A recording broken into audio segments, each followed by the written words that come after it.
Well, here we are. Santa Claus the movie.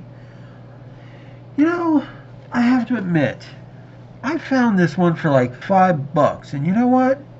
It's actually a pretty good movie. I do admit, unfortunately, that it has aged not so well in some areas, but in others, you can't deny how fun this movie is.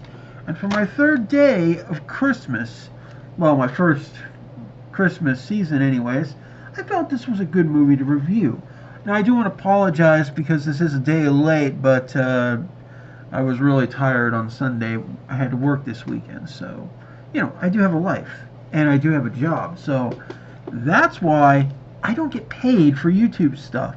That means I don't have to worry about certain things, but I am trying to be, concerned about certain copyright shit. Basically, my disclaimer, I don't own anything, I'm not being paid, I'm doing this all for free. Have fun and enjoy. And this is one heck of a movie. I mean, look at that. Dudley Moore gets the primary star power, but this movie has got a lot. Take a look at the back. Oh, sorry, hold on. Dudley Moore. I don't know who the Santa Claus guy is, I'm sorry.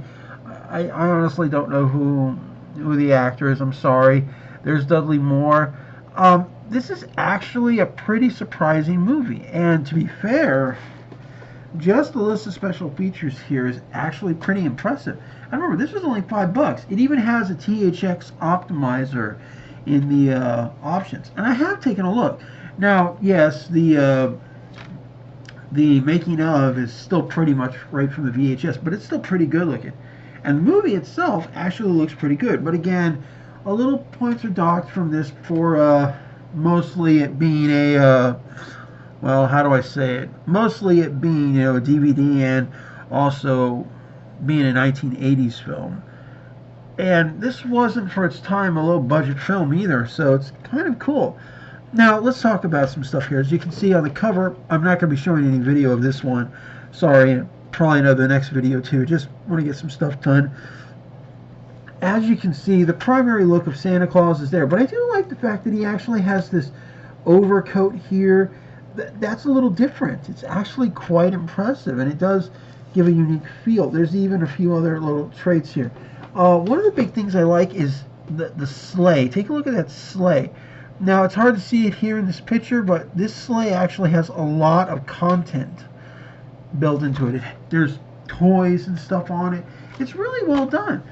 How do I describe the movie properly? Well, it's one of the first times that they've done a true, dare I say it, a true Santa Claus origin story. That right there is something you just do not see very often. It tells the story of how he started out, and it's very similar to the real person that our modern Santa was inspired by. The two authors who made the common Santa that we use in our modern Christmas was based on a real person, St. Nicholas. So that's pretty cool. And he really was a toy maker, a monk, and he did leave toys in people's socks and stuff for these kids. And he was made into a saint, St. Nicholas. You ever wonder where that came from? There's that. There was one other person. I don't know if this one was real or not. Cinder Claus. Notice the similarities there? It's pretty cool. But then, we had modern New York come in, and, two New Yorkers, it was the night before Christmas, and then another one. And as we all know, it's really done well to create a better point. I mean, look at me. I'm wearing this, and I got this, but at least I've got the Santa hat on and stuff. It actually does move. Sweet. Okay. Anyways, the movie tells that story. We get introduced to the elves. He nearly dies in a freak storm and is then brought to the elves at the North Pole and is made an immortal. And this good man, this peasant, that's the other thing I want to point out. He's a peasant. He's not some king. He's not some rich person. He was a toy maker, a great toy maker, a great carver. He actually whittles in the movie certain things. How can you not enjoy this? And then he's turned into Santa Claus. What I also like is that the film not only sets him up as this character. We see him get his reindeers and other things, but we also see him through time a little bit. And the film then picks up in modern times, which is, in this case, about the 1980s. So you have a good chunk of the film, which is just him and the elves in the North Pole and a couple of Christmases, with hundreds of years passing by, and then we get to modern times, and that's where the John Lithgow character comes in. I believe he's called BZ in the movie or something like that. It's been a while, and I've just recently watched the movie, and I'm still trying to process everything. But BZ is basically one of those, he's one of those unscrupulous businessmen, and he's a pretty dark character. And, he's even on trial at one point because his toys are unsafe. I mean, they literally take a bear and rip its head off, and sawdust, some occasional bits of stuffing, and then screws and crap come out. Now, he's got all these great points. He's managed to avoid going to jail or being completely shut down.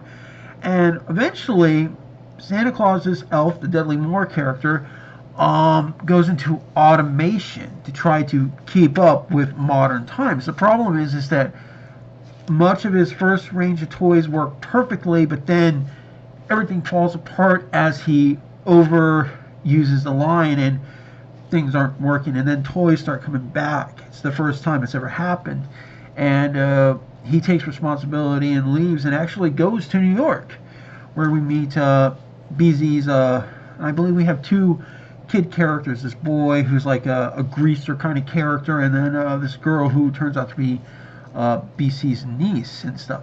And you have a friendship between them and Santa Claus. You have a sort of, I would almost call it a budding romance or a brother-sister kind of thing between those two. It's hard to tell. They're so young, you don't want to put it on there, but I could definitely see them either being brothers and sisters or future lovers and stuff. And BZ gets his hands on Dudley Moore's elf character. I don't want to say anything about the name. In fact, I really want you to see the movie to understand just what's happening. But BZ is like shocked, and he's a money grubber. He is a capitalist through and through, and so he meets a real elf. He meets all this stuff, and he sees the potential. Now, at first, BZ's like, free? I mean, he literally has like almost a panic attack when he hears that word. But then he starts to see the potential, and there's these lollipops. They have an actual substance, some kind of thing they use to help the reindeers fly, and Patch, that was the name. Patch takes some of it with him, and he actually can reproduce it, and he puts it into a lollipop. Well, the lollipop is a hit. BZ's company is getting tons of revenue and, good press, and then, BZ's like, we should have Christmas too. I mean, literally, I love the way John Lithgow does that. And that's the thing, he's such a great actor, he can do this with ease, and it works so well. But of course, things start to go downhill, and eventually the end of the film, the plot that goes there, it's actually something I want to leave in case, so you should watch the movie. But let's just say that a lot of stuff with this new formula for, the lollipop and its new form is about to really be put to the test, and it could be dangerous. That's all I'm going to say. You have to watch the rest of the movie. You have to see how it does stuff. It's pretty cool. As for the soundtrack on this movie, it's actually pretty cool. I mean, the song, It's Christmas, you just cannot make up a good track like that. And I think that's probably been one of the coolest things about the movie, is that it has such a good feel to it. How often can you say that? So, yeah, I really do recommend it. The film is going to have a 7 out of 10 in its review rating. Unfortunately, that's not to do with the DVD copy. That's just to do with the quality of the movie in modern times. And unfortunately, this is one movie where it didn't age very well in some areas. The story, though, is what keeps it. It would have been an 8, but yeah, some of the visual effects and the way they're done, and a few things here and there in the making, just the way the film presents itself have actually dragged it down a little bit. But anything that can get a 7 from me is actually still pretty good. Now, when it gets to 6, it's got something that's still appealing, like Fallout 76, but it's still a major train wreck. So, in 7's case for this one, it's more of it didn't age super well, but there's still a very good movie there, and I do recommend you go check it out.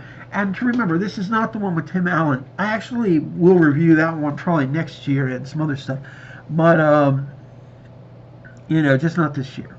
I wanted to review this one. I just got it. I've just seen it again, and it's worth it. I really do recommend that you try the film out, that you see it, and that you have a good time. So leave your comments, your own reviews if you've seen it. Please don't spoil the ending for anybody who hasn't. And check out any videos and subscribe. Have fun.